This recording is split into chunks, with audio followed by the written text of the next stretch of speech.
Hello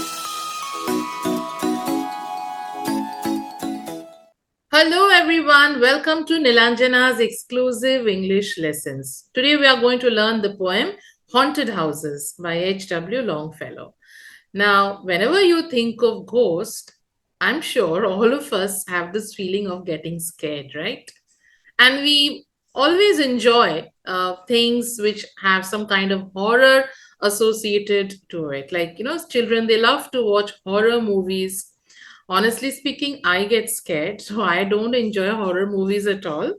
But yes, I have seen that children, they really enjoy these kind of movies and this kind of series when it comes on TV, because there's some kind of a thrill when you watch a horror movie.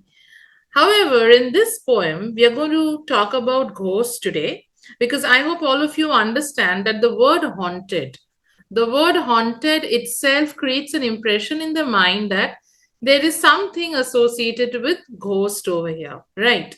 Yes, you are correct. This poem is about ghosts, but ghosts who are harmless and inoffensive. And the ghosts are not evil in any way. So basically, the ghosts are the departed souls, those who have left this earth, and their memories and the emotions are still lingering in the places where they have stayed. Right? So, this is the theme of the poem. Let's begin. All houses wherein men have lived and died are haunted houses. So, according to the poet, all the houses wherever people have lived and they have died, they have left this world, they are all haunted houses. Why? Because the presence of the soul can still be felt in all those houses. Now, I'm sure all of you understand one thing, that I'm going getting a little philosophical over here. Death is a natural process, right? It is inevitable. It is going to happen to everyone. But what happens to those souls, those who leave this world timely or untimely? And we there's some kind of void in our lives with their absence. But in this poem, the poet emphasizes that though they live the physical world, like you cannot see them any longer because they are no longer there alive, but the souls of these people still lingers all around us, and that is how they are haunted. But the ghost or the phantoms, they just do their work, they go on their task in the regular way, like they have been doing in their lifetime. Through the open doors, the harmless phantoms. Open doors means through the doors. They keep on moving around us. The harmless. Harmless means they never harm us. They have no intention to harm us, and therefore we don't need to feel scared as well. Phantoms means ghosts. So through the open doors, these ghosts, they move on their errands. They move on their daily task, daily job that they have. Task over here refers to the work, the normal day to day work that they did when they were alive. So just simply move around us, like, daily activities refers to probably eating breakfast, doing your daily chores, all those things. So they also move around us and they go around their daily tasks, but they glide with feet that make no sound upon the floors. There's only one difference. The difference is when we walk, there is a sound that is produced with our footsteps, but when the ghosts, they move around us, they glide, they float, and therefore their feet never makes any kind of sound. And probably that's the reason you cannot hear them. We meet them at the doorway, on the stair. So they are everywhere around. Their presence is everywhere, on the doorway, on the stairs, along the passages. They come and go. So they're constantly around us. Impalpable impressions on the air. But they're impressions. There is no sign or there is no proof or evidence, because their presence cannot be felt by touch. So that is the reason the word used here is impalpable, means you are not able to feel them or touch them in any way. A sense of something moving to and fro. So a sense of something means you have the sense, you can feel it. Probably it's your sixth sense that tells you that there is something which is moving around you, moving to and fro constantly. The presence can be felt by you, but yet you cannot see them. But there is some sense in you that keeps on telling you the fact that yes, they are there. So these are the harmless phantoms that keep on moving around us. Now, a question can arise: why they move around us, right? But here you have to understand one thing, that people are always connected to their loved ones, their near and dear ones. So probably these connections keeps them uh, attached to the places where they have lived in their life. So basically, it's a connection, it's the bond. That's the reason they are always around us. There are more guests at table than the host invited. So when you are inviting your guest at home for dinner, obviously you can see the people, those who you have invited, but yet the poet mentions that there are more people than you have invited. And who are they? They are the phantoms. The illuminated hall is thronged. So the hall is well lit up, it's decorated, it looks nice and bright because your guests are there for dinner. But the hall is also thronged with. Now, thronged means crowded with, filled with quiet, inoffensive ghosts. So the quiet, inoffensive ghosts are also attending your dinner.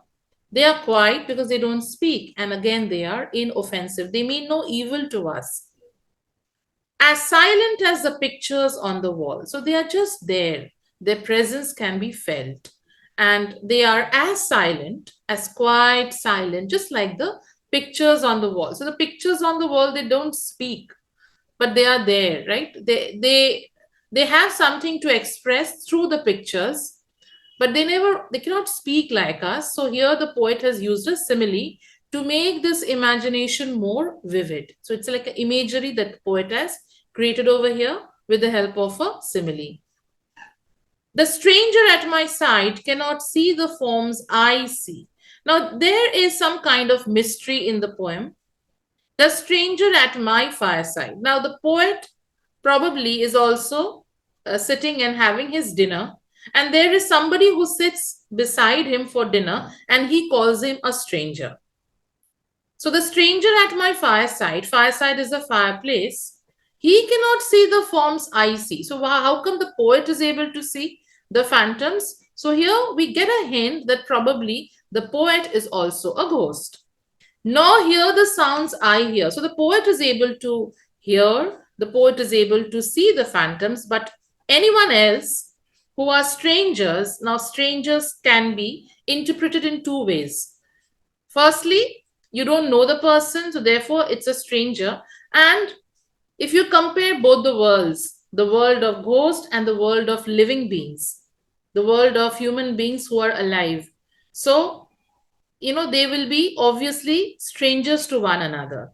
So the stranger at my fireside will not be able to see, but I see them. He but perceives what is. He is the stranger. He will only understand. Perceive means understand. What is, what he sees in front of his eyes, he's only able to understand that. While unto means while to me, all that has been is visible and clear. But somehow I can see everything. Everything that is there in front of my eyes, I can see, it's visible to me, it's clear as water, and I can see and understand everything. So why? Probably the poet is also a part of that unnatural world, or the supernatural world rather. Now, all of you, I'm sure, you're already introduced to supernatural elements.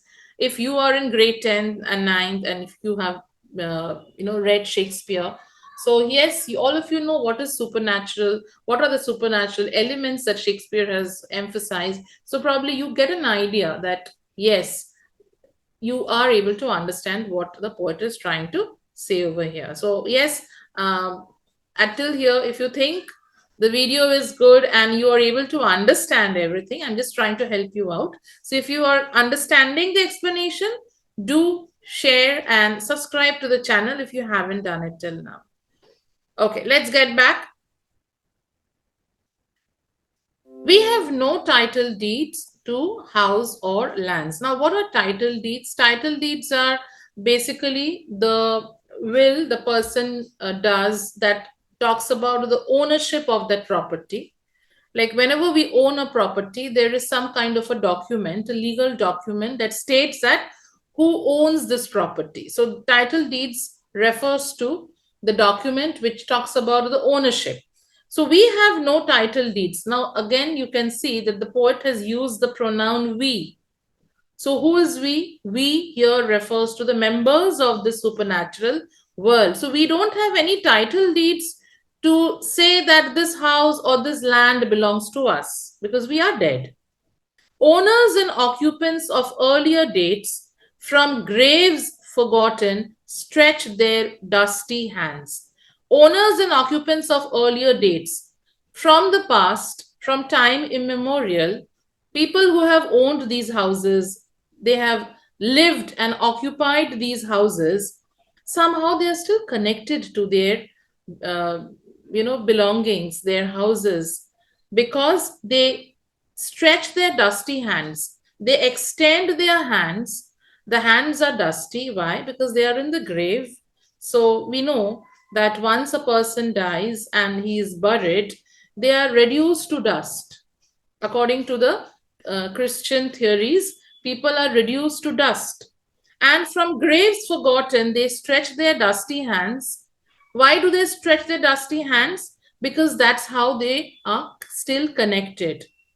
They are strongly connected and hold in mortmain still their old estates. Estate over here refers to the houses and the properties.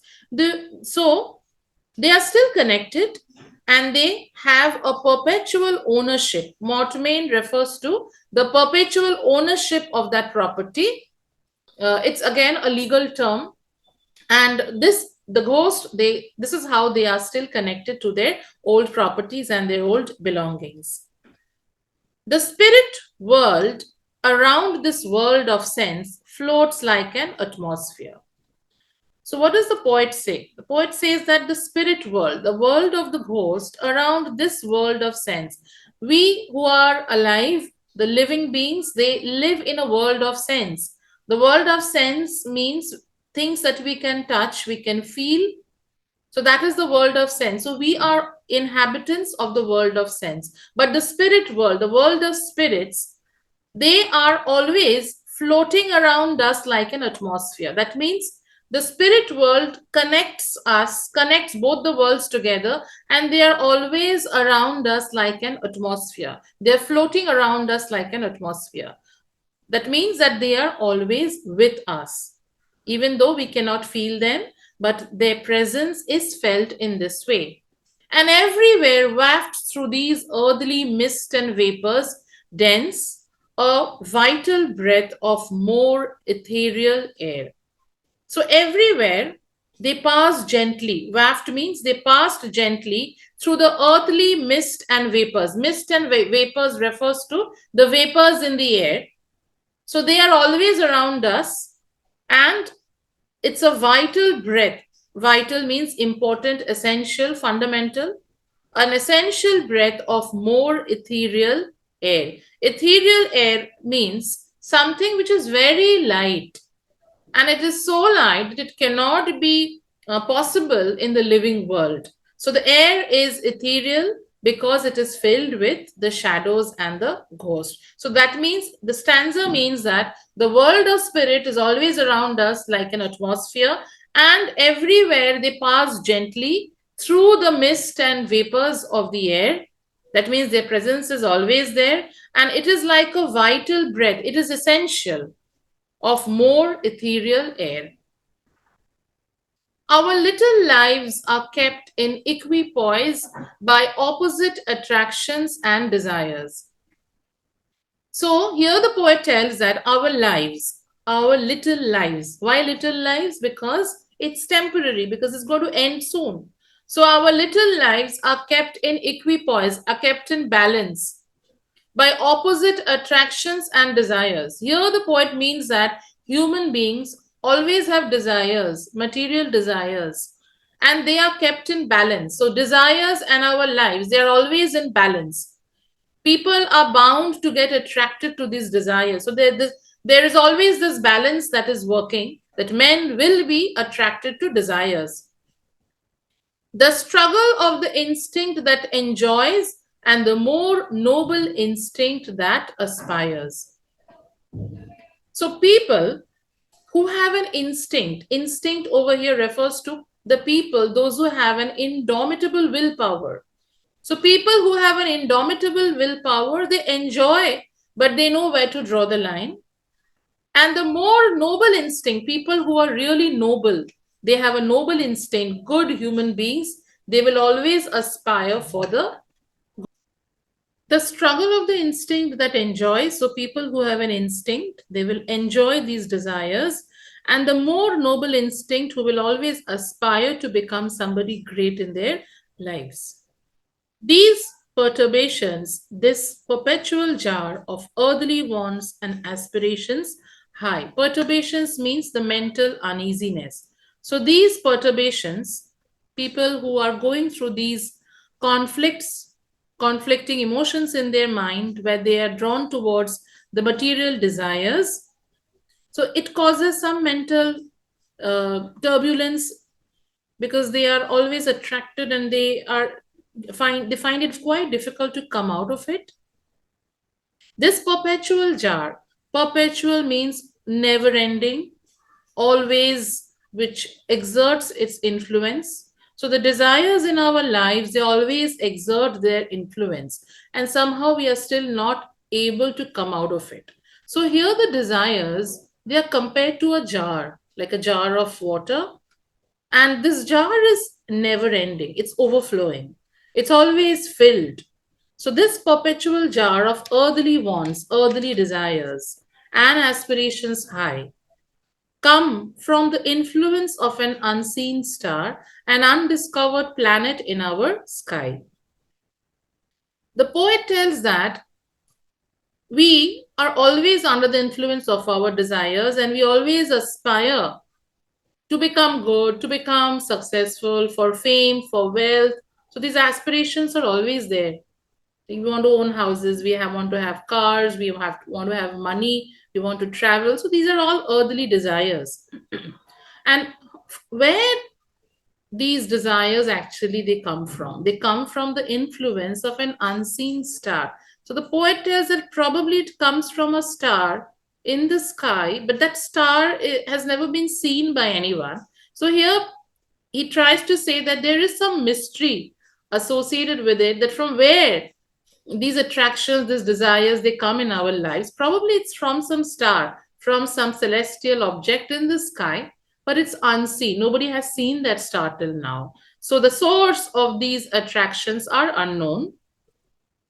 An undiscovered planet in our sky. So again, probably it's a star or some planet, some planetary influence that exerts their influence on us, but we still don't know from where exactly they come from. And as the moon from some dark gate of cloud throws over the sea a floating bridge of light.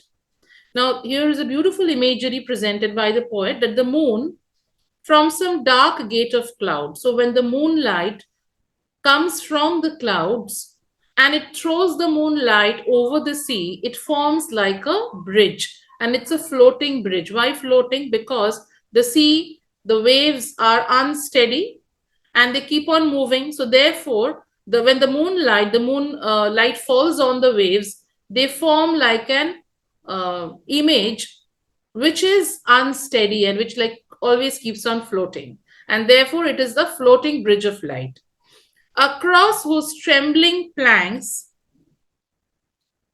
our fancies crowd into the realm of mystery and night.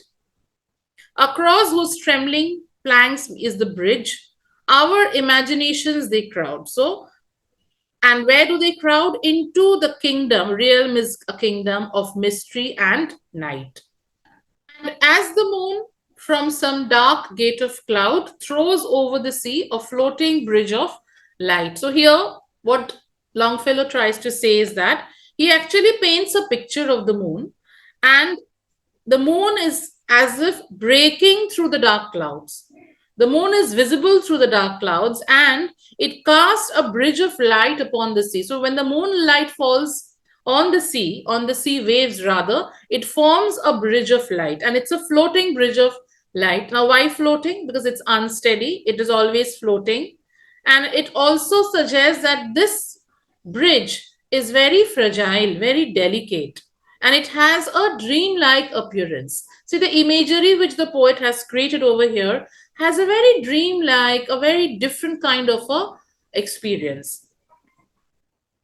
Across whose trembling planks our fancies crowd into the realm of mystery and night. So, trembling planks. Planks refers to bridge.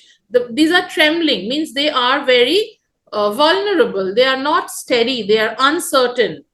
And this bridge refers to the connection between our imagination and the world of the supernatural.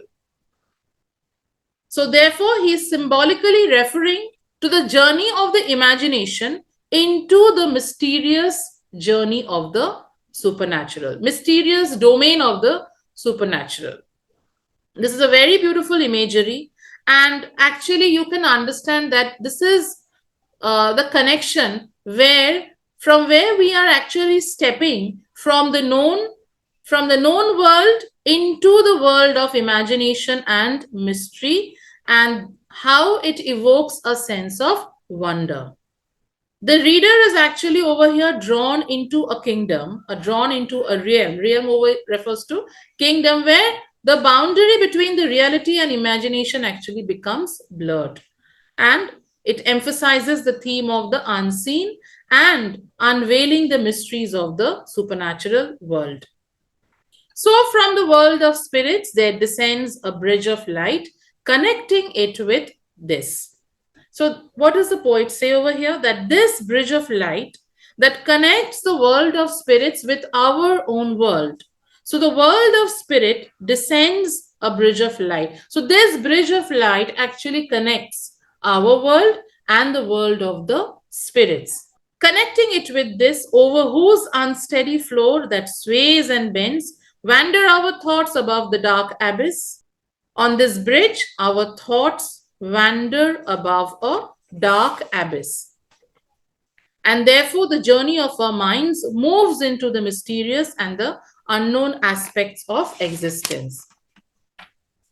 Over whose unsteady floor, again, unsteady floor, the unsteady bridge, it means that the image is always moving, it's always trembling, it's not steady at all. And it sways and bends. Like if you have seen the waves, how they sway and bend. Similarly, the moonlight falling on this water sways and bends and it forms like a bridge. And this bridge is actually a bridge that creates a link between the tangible world and the intangible world of the spirits. And that is how our thoughts explore the unknown things of the supernatural world. So that brings to the end of the poem.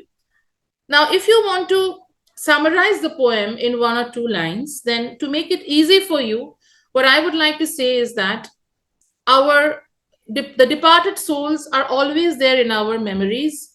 They will always be around us, even though their presence, you cannot touch them, hear them.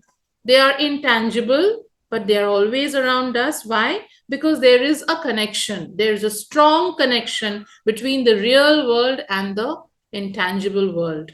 Why? Because the bond, the connection that they had in their lifetime is still there. So they are always around us, and the world of the supernatural floats around the real world, and it floats like an atmosphere around us. So the poet has emphasized the permanent presence of souls, memories that lingers in our mind that will always be remembered by us.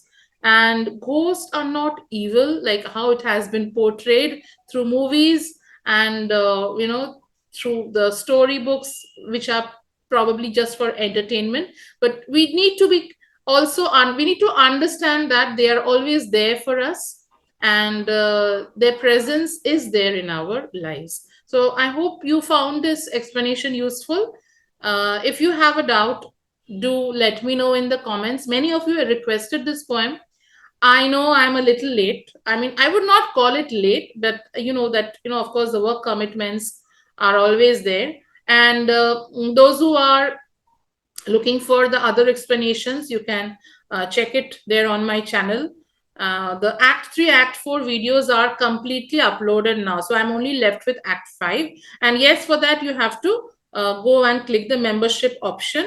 And Treasure Chest poetry is already there. So I will be uploading it in a short while. All the things will be uploaded. So don't worry about it.